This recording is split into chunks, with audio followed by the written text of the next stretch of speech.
What's going on, guys? Love Smash, back with an all new video for you guys today. And in today's video, I wanted to do something where a lot of you guys might be thinking it's way too early to start speculating about this. Mortal Kombat X hasn't even been out for a full year yet. We just got the reveal of the Kombat Pack 2. Why the heck would you want to talk about this now?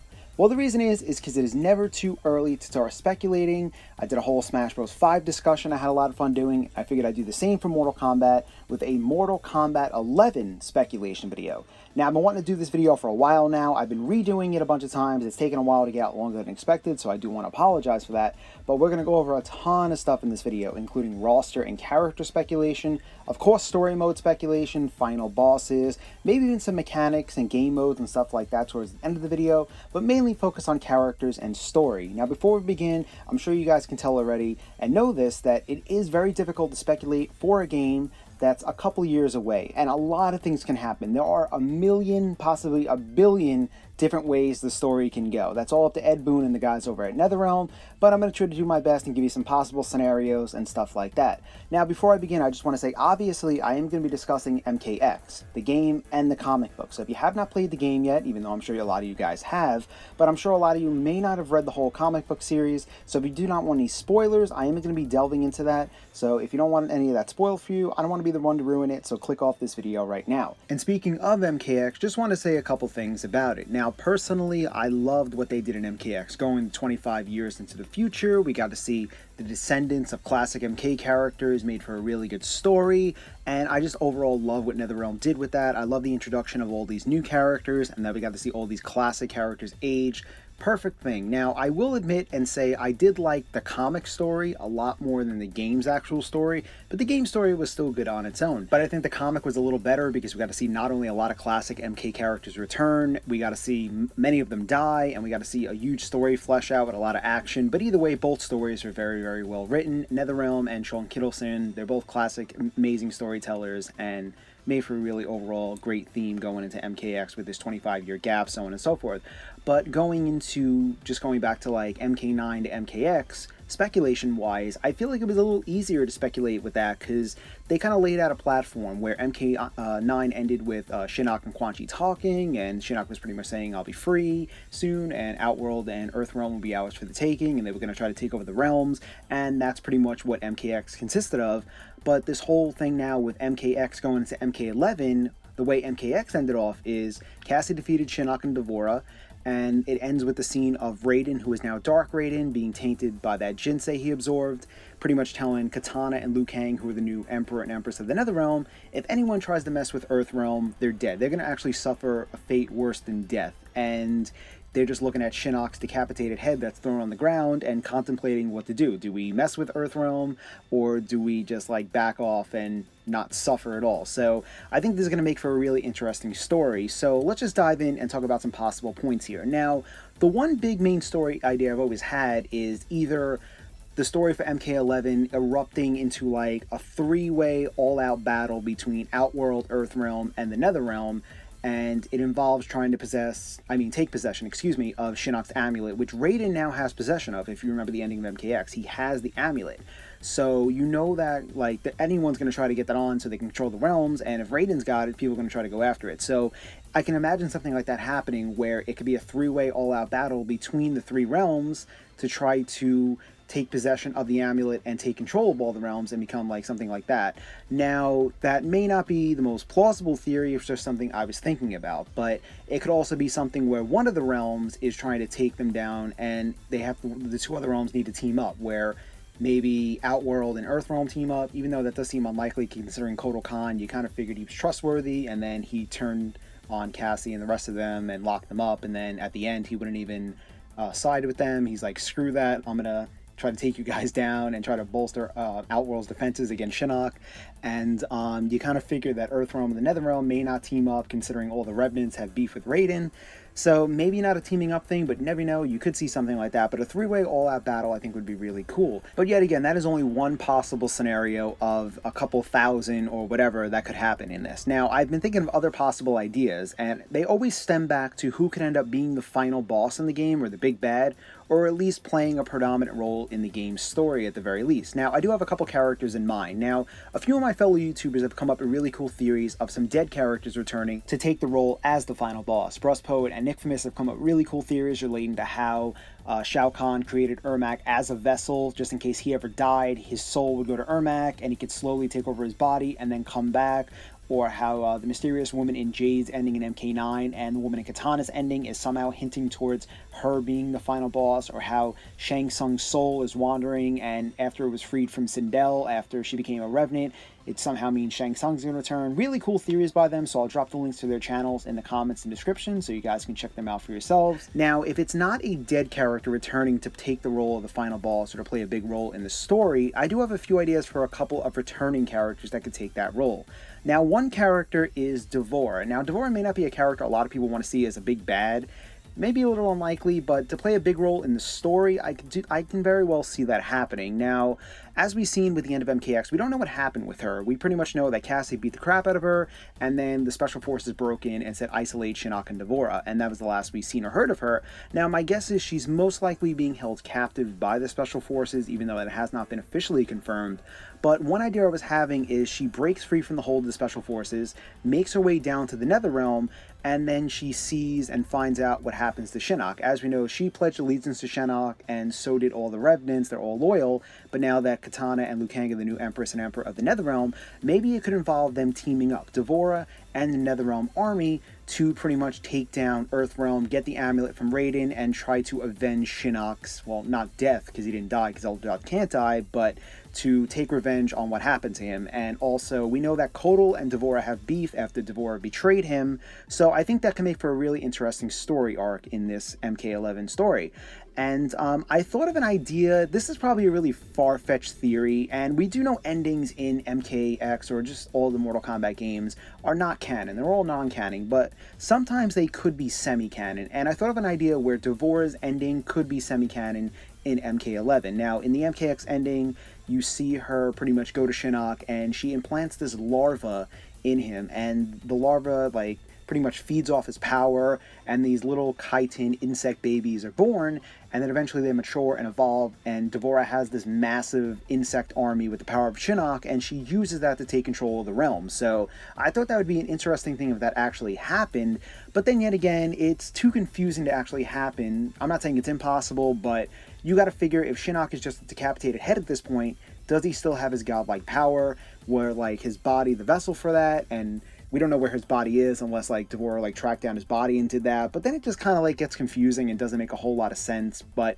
you never know, that could be a possibility. But I do think we will end up seeing, or at the very least seeing, something with that where D'Vorah will go to the Revenants and maybe lead that army and try to take down and get revenge on Raiden for what he did to Shinnok. Now, as far as Outworld goes, we know that Kotal Khan is now the new emperor, and towards the beginning of the story, you kind of thought like he was this honorable emperor, and then he pretty much, when he gets possession of the amulet, he turns on Cassie, Takeda, Kung Jin, and Jackie and locks them away.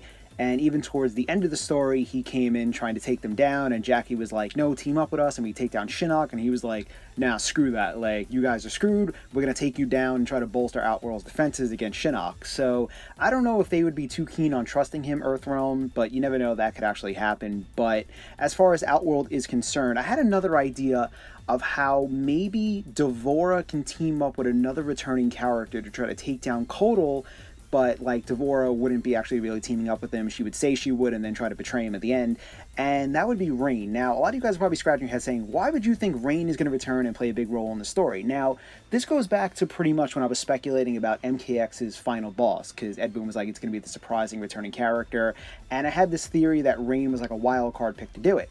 Now, if you look at Rain's backstory, he is a character who craves power. He'll willing to do anything to get it. He betrayed his own people, the Identity people, over to Shao Kahn just to get his own army. He's willing to lie, cheat, steal, and kill to get his power and do anything. He's like one of those dictator mentalities.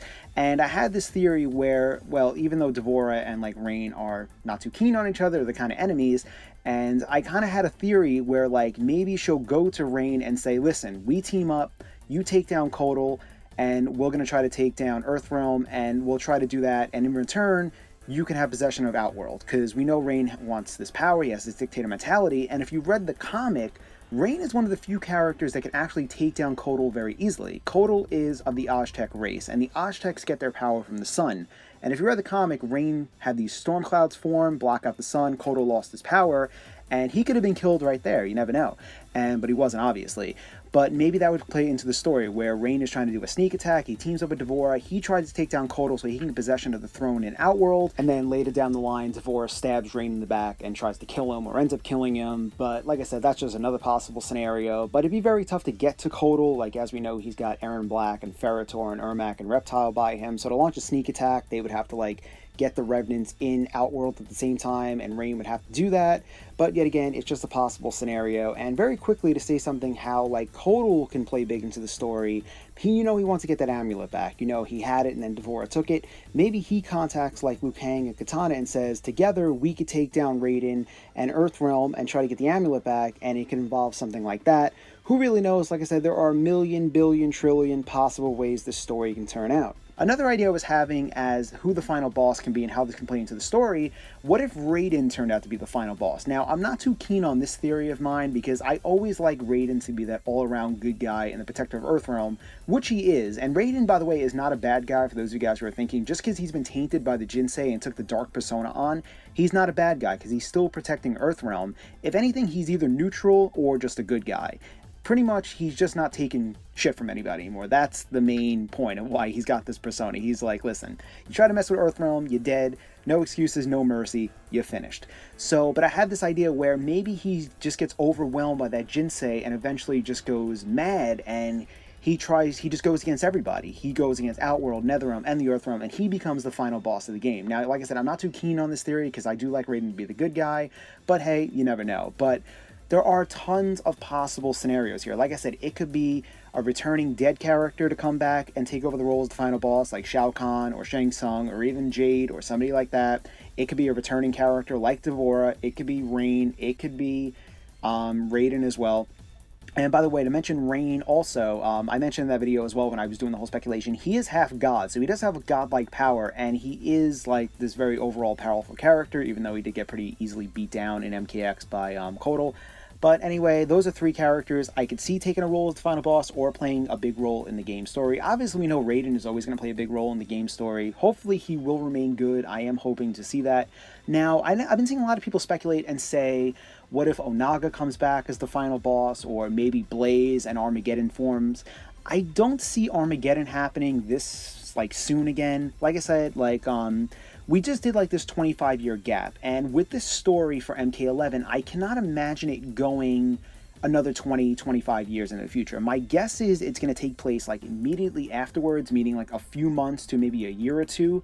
The max 5, elite maximum 10 years. I cannot see it go further than that because we got these new characters. You want to see their stories fleshed out. You want to know more about them. You want to see what they can do. And if you go too far into the future, not only are you making the classic characters age more, you're making these characters age more, and you don't want to go too long. You want to go like a good conservative, maybe 1 to 2 to maybe 5 years at the most. That's where I can predict this story for MK11 to take place. Now, as far as other returning characters go, playing into the story and the final boss and all that, like I said, when it came to Onaga and Blaze, I don't know if it would be Blaze. I don't see Armageddon happening.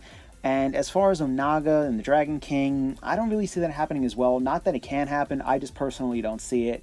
But there are other characters I was considering for the final boss. The other character was actually Dagon, because we got to see a little glimpse of him towards the end of the MKX comic, where Goro was talking to him and says, "You owe Naga's secrets to restore body parts," because we know Goro lost his limbs and stuff, his arms. And he brought him Kenshi's body as like retribution to get that secret so he can regrow his arms. Now, I was thinking maybe Dagon can possibly play into this story. But then yet again, I have another theory where Goro may just kill him after he gets his arms back and just be like cold. But you never know. That's another character I was like thinking about. But as far as the final boss goes, Raiden, maybe Shao Kahn or Shang Tsung, maybe D'Vorah even. Hell, Rain would still be a wild card pick in my eyes, but as far as playing into the story, I think there are so many possible options here to make for a great story. I'm very excited to see what NetherRealm has up their sleeve. And even Sean Kittleson, I'm excited because I wrote to him on Twitter a couple times, really cool guy, and he is very interested in doing a part 2 of the MKX comic, or at least the MK comic series, and hopefully that will happen this year, and we could see maybe like another gap in between where MKX and MK11 is going to take place. We could see like a gap in between there, and it could set up the stage for the game story. But yet again, we don't know how long this is going to be. We don't know if NetherRealm is going to work on Injustice 2, and then they're going to go into MK11, or if they're going to work right from MK11 now, and that's going to come out in a few years. A lot of big questions here, but as far as the story goes, tons of possible options here. Very excited. And let me know what you guys think is going to happen in the story, because like I said, there are so many possibilities here. You guys can have your own amazing theories, but those are just a few of my ideas. I really would love to see a three-way all-out battle between the realms. And you also got to consider as well, new characters are going to be introduced here. So we can see a brand new character be introduced and become the final boss and the big bad for MK11 and play real big into the game's story. But we'll just have to wait and see. Now, moving on from the story speculation, let's start talking about the roster. Now, this is where it gets very difficult, and I think NetherRealm does have a very big challenge here when it comes to this roster, because you not only want to see a good mix of the classic MK characters, you also want to see some of the newcomers from MKX be there as well. You want to see some MK characters that haven't been seen in a very long time make an appearance, and of course, you want to see newcomers. And if you go into a roster between, let's say, 25 to 35 characters, you're going to have to make some cuts here and there. Now, we know a few characters did die in the game story. We know Melina, Quan Chi, and Baraka all died. And by the way, before anyone says, those characters can return, of course they can return. This is Mortal Kombat, remember. Characters die all the time and they magically come back. We've seen, like with MK9 and MKX, people were like, Liu Kang and Katana and Kung Lao and Jax, they're not going to be playable because they're dead, they're revenants, whatever. They're not, and lo and behold, we see in MKX they were all playable. So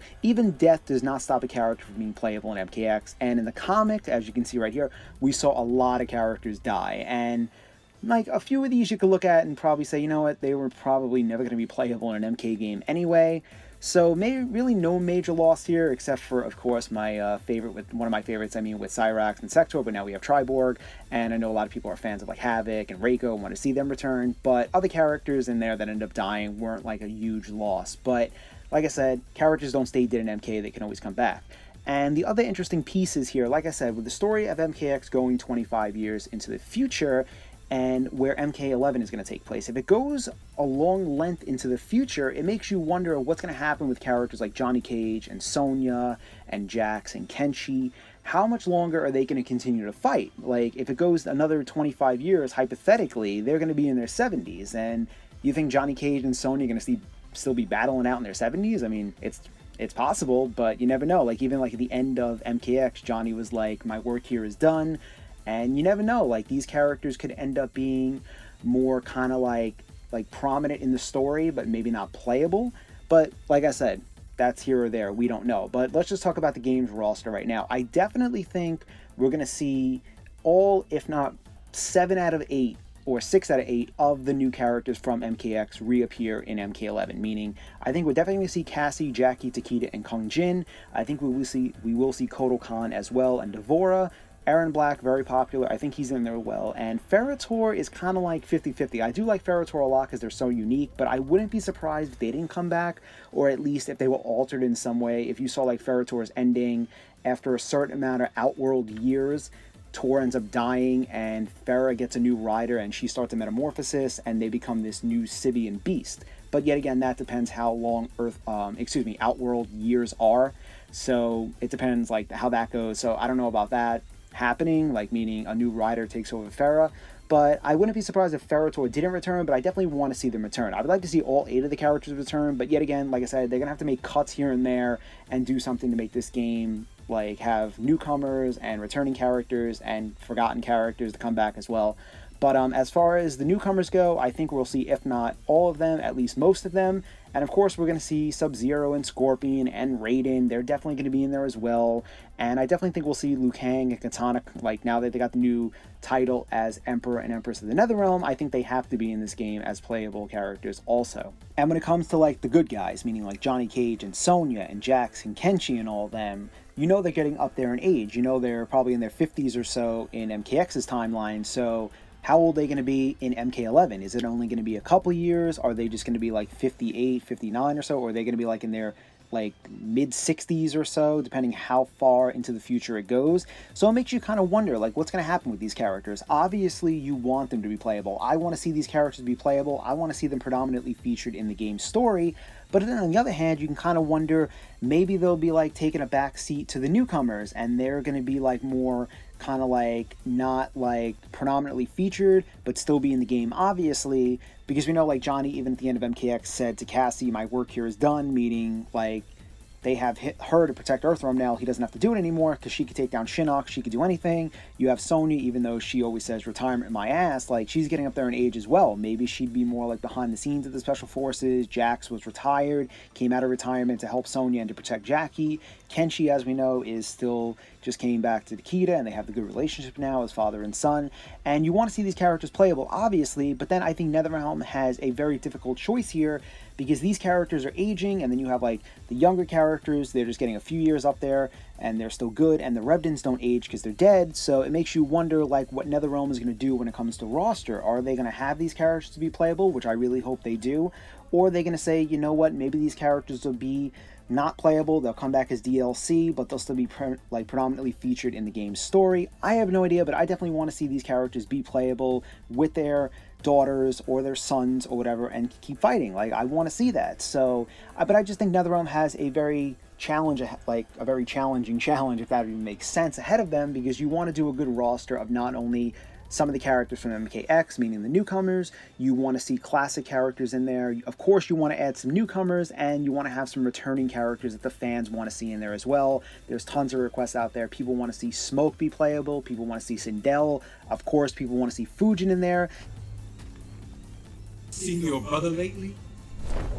Noob Saibot's whereabouts are unknown. He calls to you from the other side. And that's like the most interesting part to me is with newcomers, because I love the newcomers in MKX. I want to see what kind of newcomers NetherRealm has up their sleeve and ideas for newcomers in MK11. So if they're going to do another roster like they did in MKX with only 25 characters on the launch roster, even though Goro was DLC, it was only really 24, it makes you think cuts are going to possibly happen, and you wonder what characters may not return. Like, some people can argue and say, well, maybe Kano or Kung Lao won't be playable since they didn't play a huge part in the game's story, or some people may say maybe Melina and Quan Chi are not going to be playable because they both died. But yet again, like I said, characters don't stay dead in MK. I've seen tons of theories of people saying how Melina can return, she can be cloned, so on and so forth.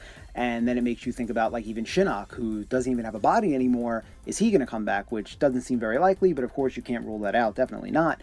But it just makes you wonder what's going to happen with this roster. Are they going to do a smaller roster? Is it going to be like a roster like MK9 where they're going to have over 30 characters? A lot of big questions here, and a very big challenge for NetherRealm, but of course I am sure they will up to the task, and they will make the right choices when it comes to character selection. And the thing I'm most hyped about is to know what other newcomers NetherRealm has in mind, like what designs they're working on for characters, or what characters they're thinking of bringing back, because I'm sure we're going to see some returning characters that weren't playable in MKX. But let me know what you guys think in the comments of what characters you think will end up being playable, what characters you think may not be playable. If it was up to me, like, I was kind of like thinking of like other possible like story mode ideas where, like, as we saw, like just to say this very quickly, forgot to mention before, like we see that Jackie and Takeda have like a little romantic thing going on.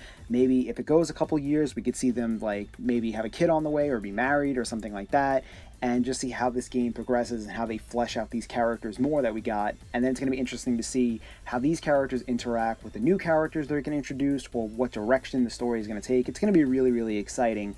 But as far as the roster size goes, I think we're looking at like a roster of probably about 25 to 32. That would be my guess, in between that range. And some characters I wouldn't be surprised if they didn't return would be like probably maybe like, I hate to say this too, I'm not saying they can't return, I'm just saying I wouldn't be surprised if they didn't return because they didn't play like a huge role in the game story compared to other characters, would be like maybe Kano or Kung Lao, or like characters that died, where we saw like Quan Chi and Melina die, but then yet again, like I said, this is Mortal Kombat, characters can always be brought back to life, they don't stay dead.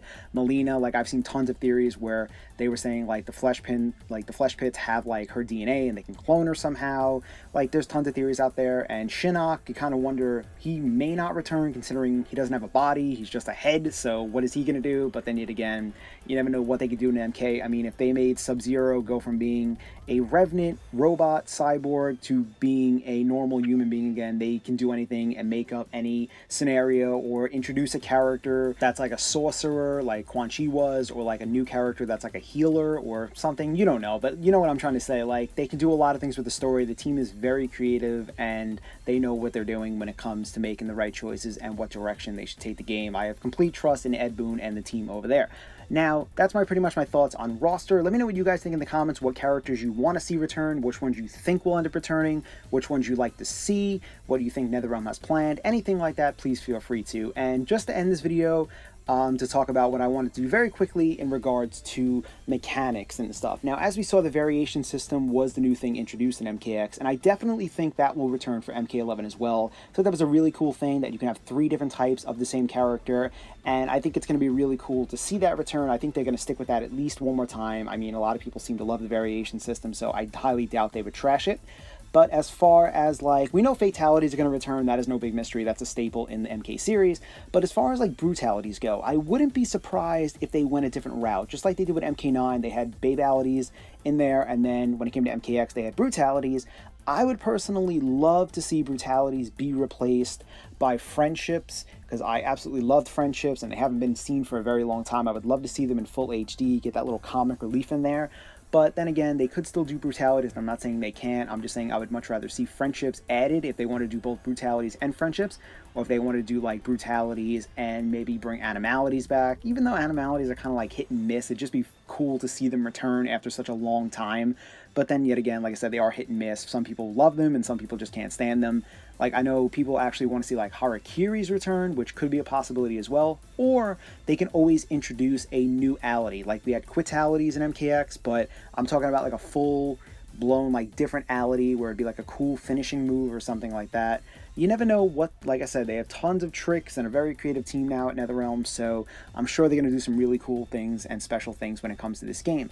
But pretty much those are my thoughts regarding story mode, character, and roster selection, and mechanics at the moment. Like I said, it's still early on to speculate, so this is just more of like a rough draft of speculation. Just some of the stuff I was thinking about and I wanted to get off my chest and discuss with you guys, get a good debate going, and let me know what you guys think in the comments, what you want to see from MK11, what do you think will end up happening, possible story ideas, characters you want to see return, ones you think will return, mechanics or game modes, anything you guys want to mention, please feel free to mention in the comments. And I am sorry for taking so long with this video. Like I said, work has had me very busy. There are tons of videos I want to get out, but this one did take longer than expected, and this might be one of my longest videos ever that I've ever done on my channel. So I hope you guys enjoyed it. Let me know what you think in the comments, and like always, for all the latest fighting game news and speculation, be sure to subscribe to my channel and follow me on Twitter. Thank you guys so much for watching, and I will see you soon with a brand new video.